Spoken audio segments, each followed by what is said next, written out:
Lalo pang dumami ang mga tinatamaan ng COVID-19 virus sa Pilipinas. At batay sa datos ng Health Department o DOH, aabot sa 3,000 ang nagkaroon ng impeksyon. At sa pinakahuling tala naman, nasa higit 400 ang kaso ng COVID-19 kahapon. Kunin natin ang live report kay Madeline Villar Moratillo. Yes, Alex, kasabay nga ng pagtaas sa mga kaso ng COVID-19 sa bansa ay ang panawagan ng Department of Health sa publiko na mag-ingat hindi lang sa COVID-19 kundi maging sa iba pang respiratory illness. Tumaas ng 50% ang kaso ng COVID-19 sa bansa sa nakalipas na linggo. Sa monitoring ng Department of Health mula December 12 hanggang 18, nagkapagtala ng 2,725 na bagong kaso ng impeksyon.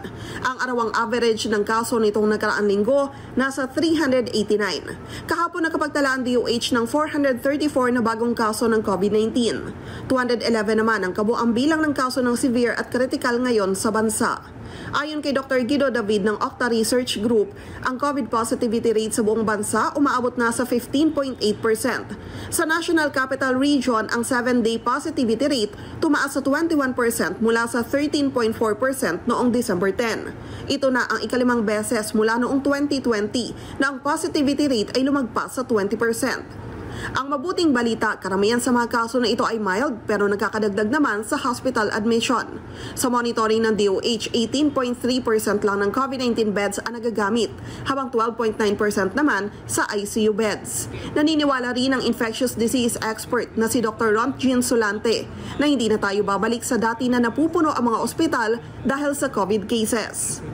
Mukhang hindi naman siguro ganun taas ang mga hospital. Maybe there will be hospitalized because of pneumonia and because of other respiratory infections, but I don't see the scenario na mapupuno ang mga hospital to the point na yung iba hindi na makapasok sa hospital.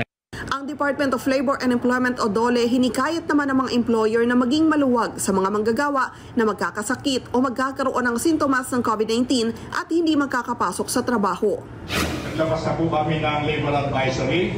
Panawagan po sa ating mga employers na magkaroon ng konsiderasyon. Yung nabanggit mo na hindi naman siguro napakaluwag dahil kailangan din may output ang mga manggagawa. Meron po tayong mga telecommuting app na kinikilala yung work from home. Voluntary arrangement din yan, meron pong hybrid. At atin po rin siguro dapat tatingnan, may mga gawain po na pwedeng generally work from home siya, meron din naman pong trabaho na hindi pwede ang work from home.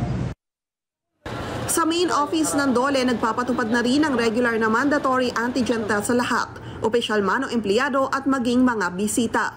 Pero si Solante iginiit na hindi naman kailangan isa-ilalim sa COVID test ang lahat. If you're a vulnerable population, matanda, and then you have symptoms, ito yung dapat i-test natin para lang at least kung ma-confirm na COVID yan, then there is treatment para hindi sila mag-severe. But for the rest of the population, you don't need to test, no?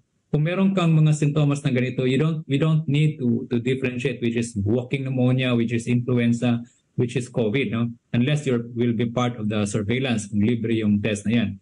The best thing that you should be doing is you wear your face mask. Patuloy na paalala ng Department of Health sa publiko, matutong ingatan ng sarili at i-assess ang sitwasyon sa paligid kung may mataas bang banta ng anumang viral infection. Balik sa Alex. Okay, Mads, gusto siguro malaman ng taong bayan na bukod sa sinasabing tumaas nga ang kaso ng COVID-19, nabanggit ba ng DOH yung transmission rate? Gaano kabilis manghawa itong mga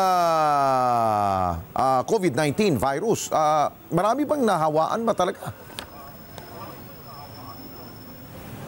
Sa ngayon, Alex, ay wala namang binabanggit pa yung Department of Health patungkol sa transmission rate. Ang sinasabi lang nila ay nariyan pa rin yung iba't ibang variant ng COVID-19 na nakakapasok batay na rin sa ginagawa nilang biosurveillance. At yung mga variant na ito na nakakapasok ay mabilis na makahawa. Bagamat sa ngayon ay hindi na nila nasusukat kung paano yung transmission rate nito. Okay, hindi man natin minamaliit itong 50% na pagtaas ng kaso ng COVID-19, Mads, no?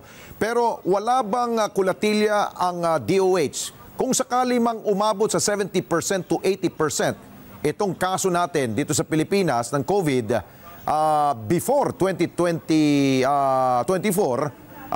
wala pa silang plano?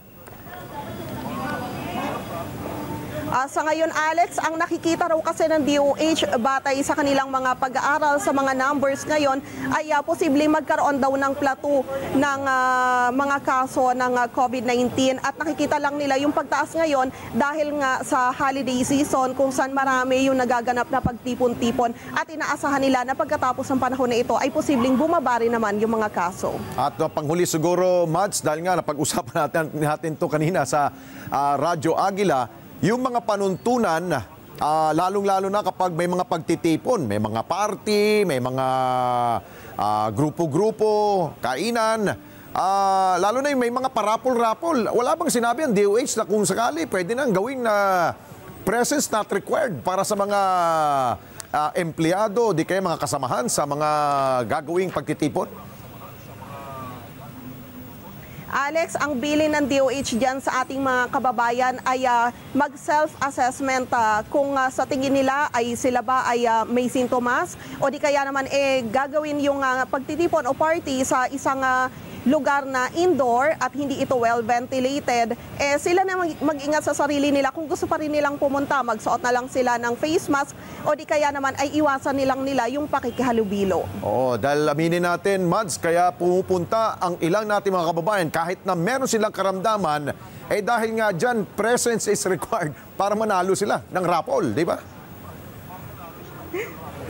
Oo, tama ka dyan. Lahat nakaabang talaga sa raffle. Kaya sa mga kababayan natin, kesa naman na COVID yung makuha nila kaysa sa raffle, mag-assess na lang ng sarili. Mas maganda magsuot na ng face mask. Okay, maraming salamat sa iyo, Madeline Villar Moratillo. Mata natin dyan sa Department of Health. Maraming salamat sa inyo pong pagsubaybay sa Mata ng Agila Primetime. Para malaman ang matatag, matapang at matapat na mga balita, i-follow lamang at mag-subscribe sa @Net25 TV.